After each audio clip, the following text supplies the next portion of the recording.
श्री कृष्ण गोविंद हरे मुरारे, हे नाथ नारायण वासुदेव। श्री कृष्ण गोविंद हरे मुरारे, हे नाथ नारायण वासुदेव। पितृ मातृ स्वामी सखा हमारे, पितृ मातृ स्वामी सखा हमारे, हे नाथ नारायण वासुदेव। श्री कृष्ण गोविंद हरे मुरारे, हे नाथ नारायण वासुदेव।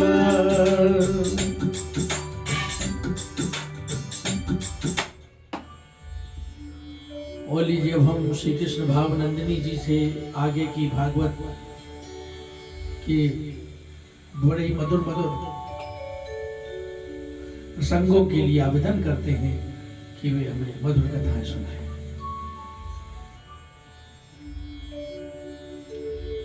अब कन्हैया जी गौएं चराने जाने लगे। अब गौएं चराने जाने लगे तो अब साथ में ग्वाल बाल गौएं बछड़े भी जाएं।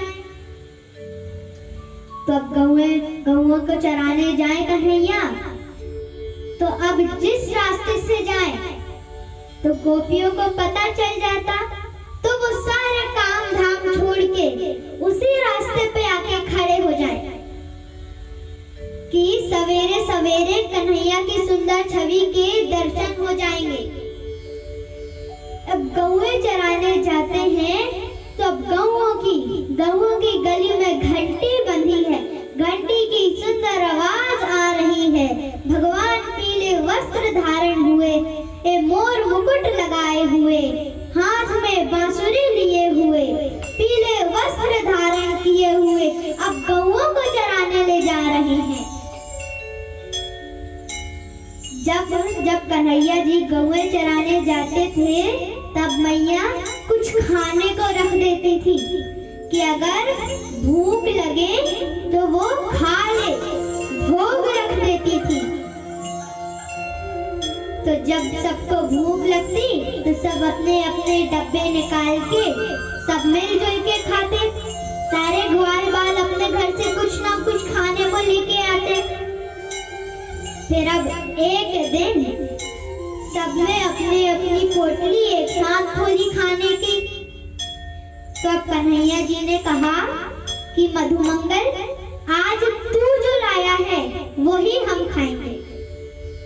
तो अब मधुमंगल कहता है कि कन्हैया, मैं तो गरीब ग्वाला हूँ, मेरे घर में खाने को कुछ भी नहीं है। अगर मेरे घर में कुछ खाने को होता तो मेरी मैया भी मुझे रख देती, लेकिन मेरे घर में तो कुछ खाने को ही नहीं है। लेकिन कन्हैया जी ने तो जिद कर ली कि आज तो तेरे ही घर का खाएंगे मधुमंगल। तो अब मधुमंगल बेचारा क्या करे, दौड़ के अपने घर गया। अपने घर में देखा कि मेरे घर में क्या है खाने को, तो घर में कुछ भी नहीं मिला खाने को। सिर्फ 2 दिन की बासी कढ़ी मिली जो बहुत खट्टी हो चुकी थी। तो अब मधुमंगल सोचे कि इस कढ़ी को मैं ही पी लेता हूँ, क्योंकि अगर कान्हा आ गया तो वो कढ़ी पी लेगा। तो वो तो अच्छा खाने वाला है, अगर उसने ये पी ली तो उसकी तबीयत खराब हो सकती है, उसे नुकसान हो सकता है। मुझे तो आदत है, मुझे कुछ नहीं होगा। तो अब वो 2 दिन की बासी कढ़ी को पीने लगता है। उतने में कन्हैया जी आ जाते हैं। कन्हैया जी आए तो मधुमंगल से कढ़ी का पात्र छुड़ाकर खुद पीने लगे। अब ऊपर से ये दृश्य ब्रह्मा जी देख रहे थे। तब ब्रह्मा जी सोचे कि ये प्रभु ही है या फिर कोई सामान्य बालक, क्योंकि क्योंकि प्रभु किसी का जूठा कैसे पी सकते हैं, किसी का जूठा कैसे खा सकते हैं। लेकिन अब तो ये भक्त वत्सल भगवान है। भक्तों की भक्ति से इतने प्रसन्न हो जाते हैं कि भक्तों का जूठा खाने में भी उन्हें कोई संकोच नहीं। ऐसे भक्त वत्सल भगवान का हम जोरदार जयकारा लगाते हैं। बोलिए भक्त वत्सल भगवान श्री कृष्ण की जय। तो ब्रह्मा जी ने सोचा कि इनकी परीक्षा लेकर देखते हैं। तो सारे ग्वाल बाल गौए बछड़े चुराकर ब्रह्मा जी ने ब्रह्मलोक में रख लिए।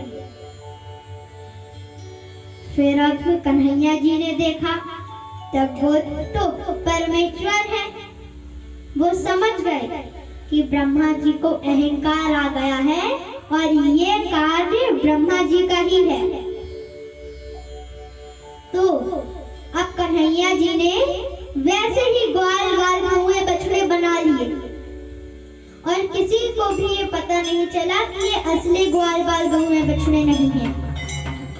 फिर शाम को सब घर आते, गौए चरा के सो जाते। फिर अगले दिन न उठते, गौए चराने जाते और फिर शाम को ऐसे ही सो जाते। अब भगवान ने ऐसा क्यों किया? क्योंकि कन्हैया जी को गोपियों की एक और इच्छा पूर्ण करनी थी। क्योंकि हर गोपी चाहती थी कि मुझे भी कान्हा जैसा पुत्र हो। तो अब वो समझ तो नहीं पाई कि ये कान्हा ही है, लेकिन और प्रेम बढ़ गया अपने पुत्रों के प्रति। अरे पुत्र तू आ गया, अब प्यार तो है, प्रेम तो करती है, तब गोद में बिठा के माखन मिश्री खिलाए प्रेम से। तब ऐसे गोपियों की ये इच्छा भी पूर्ण हुई।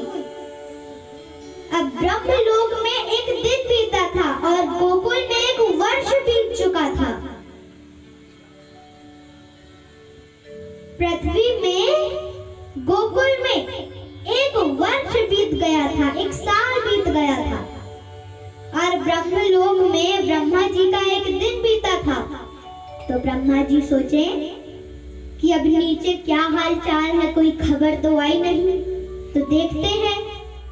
नीचे देखा तो वैसे ही ग्वाल बाल गौए बछड़े हैं, गैया चर रही हैं। तब ब्रह्मा जी को लगा कि कहीं जो मैंने गौए बछड़े ग्वाल बाल चुराए थे, ये वही तो नहीं।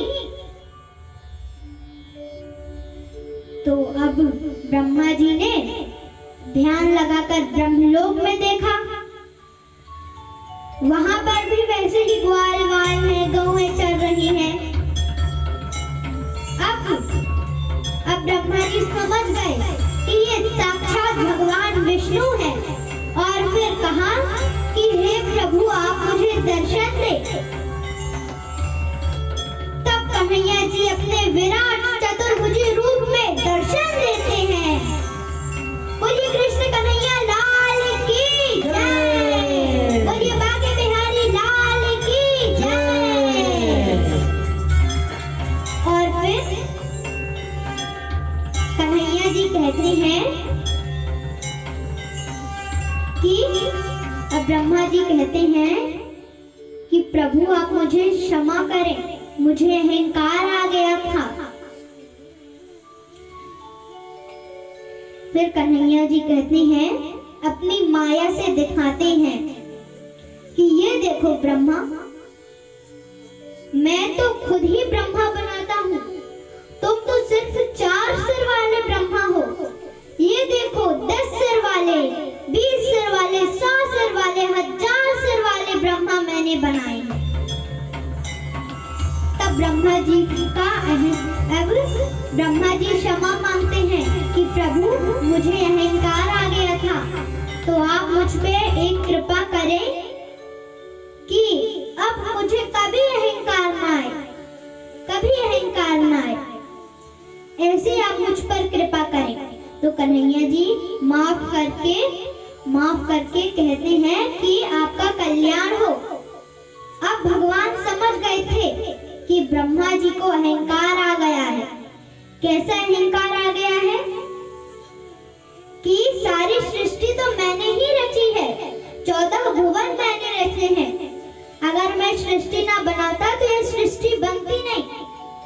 इस बात का अहंकार आ गया था कि मेरे अलावा और कोई सृष्टि रच ही नहीं सकता।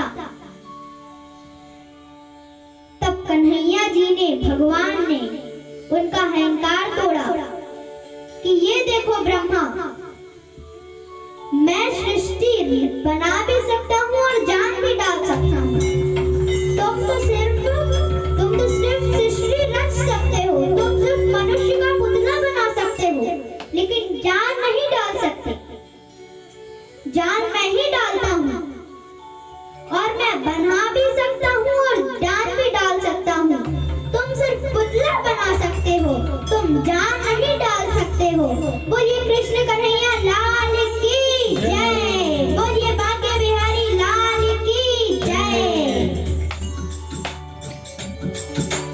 गोविंद बोलो हरि गोपाल बोलो, गोविंद बोलो हरि गोपाल बोलो, राधा रमण हरि गोविंद बोलो, राधा